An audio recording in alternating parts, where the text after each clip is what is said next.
means is you run out of people to fill up those tables. So stratification just doesn't work. You have many confounders you want to control for. What are the alternatives? Well, here's the alternative. Let's build a model. But make assumptions that are not being made with stratification. So, for example, in this model, I'm having age as a single term. I'm treating it as a continuous variable. I'm assuming there's a linear relationship between a person's age and their log odds of disease once I control for smoking and gender, blood pressure, and cholesterol. That condition and everything else in the model, age has a conditional relationship to the log odds of disease. Making the same assumptions for cholesterol. But for blood pressure, I've included blood pressure and blood pressure squared. Now what I'm assuming is a continuous relationship, but it's not linear. If I fix the value of smoking in male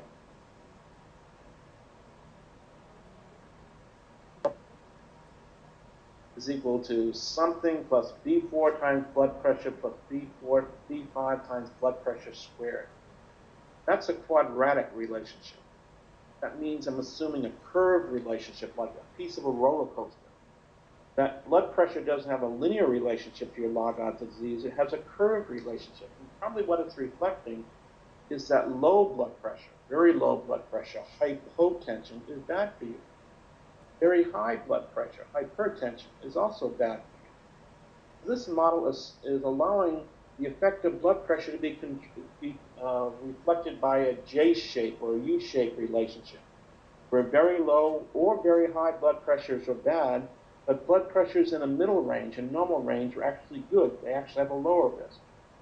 So this model is making lots of assumptions.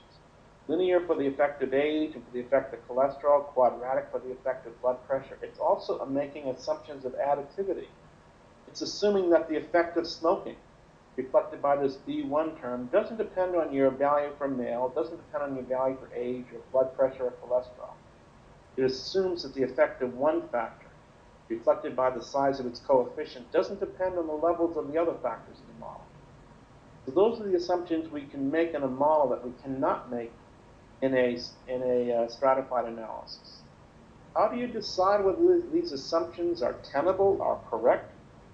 Maybe the best thing to do is to fit this model, and fit a model without making these assumptions. Let's include interaction terms. Let's include indicator variables for age or indicator variables for cholesterol. Let's fit different models with different assumptions. Let's look at the value for the AIC statistic from these different models and choose the one that's the best.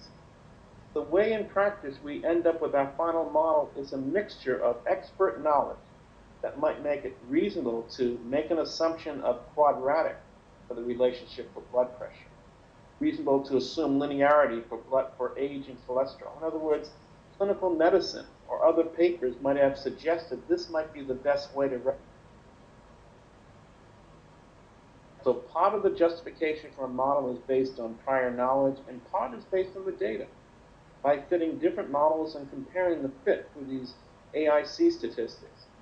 So in this situation, here's your model.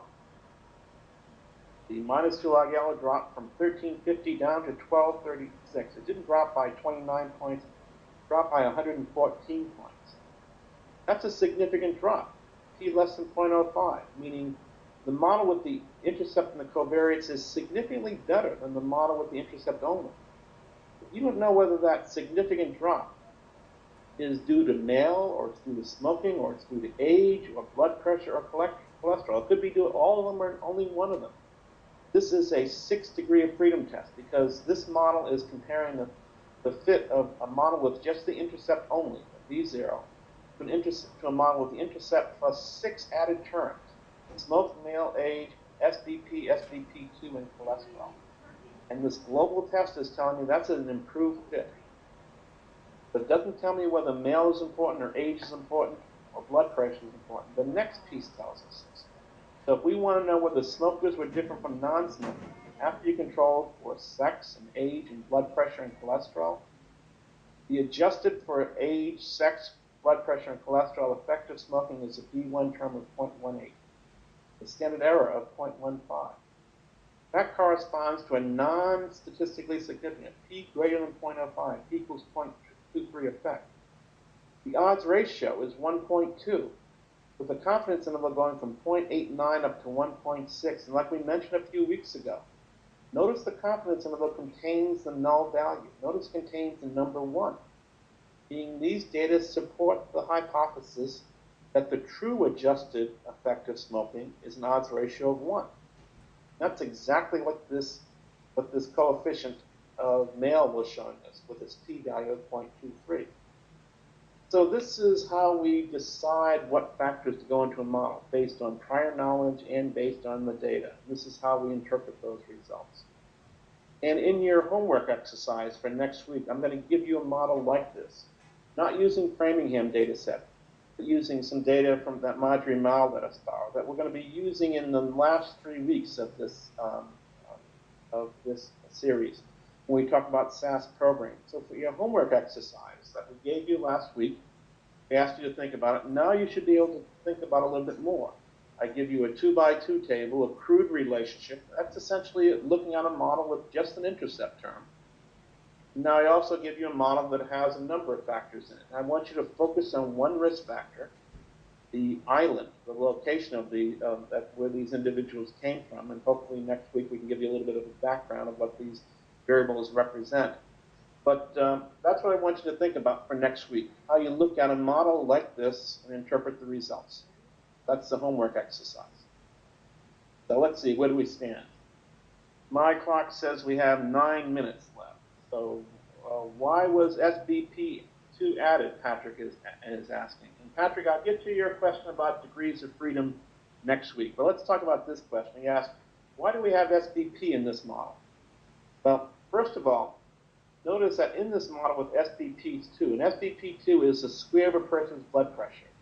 Notice the significance of that one term corresponds to a p less than 0.05, meaning adding the SBP2 term into the model that had everything else on top of it is adding something statistically significant. So the model is supporting the need for having an SBP2 on top of an SBP term in the model. Why did I include SBP in the model? Let's go back to the actual first step. We'll talk about how we fit this model in SAS in a couple of weeks. But conceptually, when you build a model, what you want to include in the model is, well, let's say if the purpose of the model, as was in this case, was to look at one particular risk factor, say smoking, and to look at its coefficient, B1, and to determine whether smoking was an independent risk factor for your risk of developing coronary heart disease, controlling for sex, controlling for age, controlling for blood pressure, and controlling for cholesterol. The first thing you're asking yourself when you plan the analysis for a study is, what are the potential confounders? So you go to the literature and you say, what have other people found to be risk factors for developing coronary heart disease? Well, people have found